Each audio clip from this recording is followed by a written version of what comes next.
Docteur Nalla Socé Fall, enseignant-chercheur à l'Université Gaston Berger, secrétaire général de la coordination du SAES. À l'issue de notre Assemblée générale,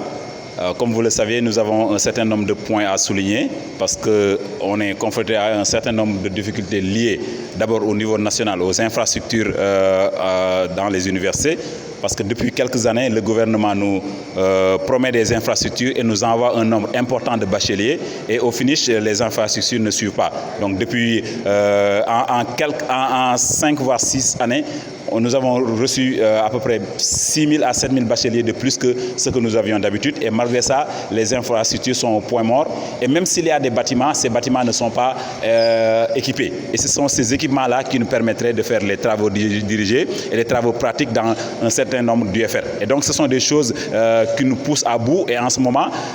on a des difficultés pour enseigner correctement. Mais au-delà de ce point-là, nous avons les textes de gouvernance des universités. Parce que les universités doivent être gouvernées par des textes très clairs et un projet avait été mis sur la table et toutes les universités ont travaillé et maintenant il ne reste que la signature de ce décret pour que les universités puissent être gouvernées par de nouveaux textes. Ça, c'est le deuxième point. Et le troisième point, qui est un point qui s'est ajouté et qui nous a tous surpris, c'est le blocage des comptes de l'Université Gaston Berger. Parce que et ça commence à devenir récurrent. À chaque fois que nous arrivons vers le mois de décembre, le chef du service fiscal de la région de Saint-Louis se permet de bloquer les comptes de l'Université Gaston Berger. Et après avoir bloqué les comptes de l'université, il s'est permis de soutirer 50 millions de nos comptes et plus tard 150 millions, ce qui fait un total de 200 millions. Et donc nous, en tant que syndicat, nous ne pouvons pas accepter que l'université soit bloquée parce qu'il y a au niveau du ministère des Finances des services qui jouent avec la sacralité de l'enseignement.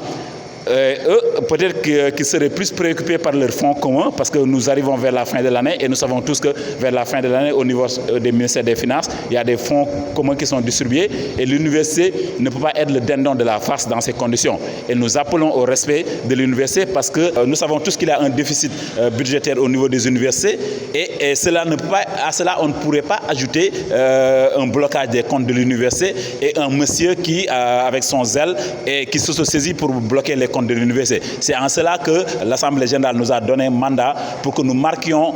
un arrêt de travail de 2 jours, c'est-à-dire aujourd'hui, mercredi et jeudi, dans toutes les universités publiques et c'est ce que nous avons observé au niveau de l'université et nous nous félicitons du fait que les camarades ont bien suivi le mot d'ordre de grève et qu'ils étaient tous présents à l'Assemblée générale. dañu am lu ñu tiis ndaxte université ak njàngale dafa doon loo xam ne dafa sacré loo xam ne kenn waru ko foowee ngir loolu nag mu ñoŋ dañu newoon université bu nekk dafa am ay charte yoo xam ne ñoo ko tënk te charte yooyu nag mooy texte yoo xam ne dañ ko defar université bu ne defar na bosam ba teg ci table président de la république ngir ñu signé ko waaye depuis boobu ba léegi nag kenn signé wu ko donc ñu ngi nekk fii xamuñu nu ñuy def ndaxte dem nañ ba lu jëm ci élection recteurs yi élection vice recteurs yi ak leneen texte yooyu ñooñu koy leeralal ba nga xam ne ñun dinañ xam lan la ñu war a def ci suñu cadre liggéey bu weesoo loolu dafa am beneen point mooy affaire infrastructure ci biir université xam ngeen ne état du Sénégal at bu nekk mu yokk li muy yónnee ci université publique parce que nee na du yónnee étudiants yi ci université privée yi donc loolu nag koo xam ne yow université ba ngay tàmbalee 3000 étudiants maanaam ñetti téeméeri étudiants lañ ko defaloon ñu andil la ñetti junniy étudiants lañ ko préparé loon ñu andil la fukki junniy ñu andil la après boobu bu ñu demee ba ñeneen at ñu andil la yeneen ñeenti junniy étudiants dolli la ko ci waxatuñu dara nag fi mu nekk nii au lieu que ñetti junni yooyu ñu war a am fi mu ne nii fukki junni ak ñeenti étudiants ñu ngi yeewoo biir université te loolu bokkul ak université étudiants yi nga xam ne ñoo war a ñëw ci année bac bu bees bi donc loolu ça veut dire que ne il faut mu am ay tabax ay infrastructure ay salle de classe ak ay table banc yoo ak ay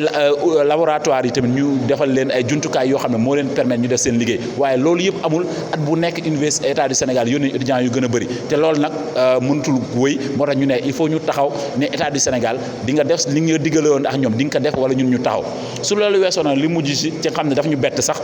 mooy compte université yi nga xam ne dañ ko bloqué ñun dañu xëy rek ñu ne ñu université bi compte bi dañ ko bloqué biñ ko bloqué ba pare ñu dem tudd ñu ne ñu waa ji nekk service fiscal jël na ci 50 millions ñu weesu loolu ñu ne jëlaat na ci 150 millions au total mu doon 200 millions boo xam dindi nañ ko ci compte université yi te loolu problème parce que université xam nga ne boo bloqué compte am